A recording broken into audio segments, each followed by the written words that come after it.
भस्त्रिका प्राणायाम दी पटे श्वास को नाकर दी पट पुड़ार श्वास को नवा एवं दी पटे छाड़ा दीर्घ नवा एवं दीर्घ छाड़ा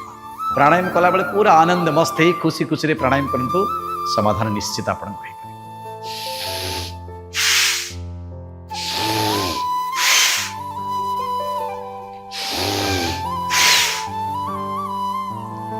धीरे धीरे श्वास को लंबा नवा ध्यान मुद्रा बसवा एक कहुए बुढ़ा आंगुल पाख आंगुल की छुईवा कहुए ध्यान मुद्रा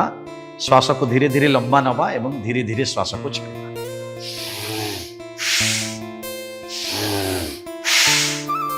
एक मिनिमम 20 ରୁ 30 थर पर्यंत करंतु मिनिमम 5 मिनट पर्यंत प्रक्रिया करंतु लंग्स हार्ट को विशेष भाव में पावरफुल कराए जिते बड़े आमको शीत लगे से लंग्स क्रम टिके फंक्शन कमी जाए रेस्पिरेटरी ट्रैक टिके स्क्वीज हो जाए तो से यदि प्राणायाम आम करवा शीत दिन जब 5 मिनट निरंतर करुँच लंग्स हार्ट को प्रोटेक्ट कर तार फंक्शन को एक्टिवेट कर।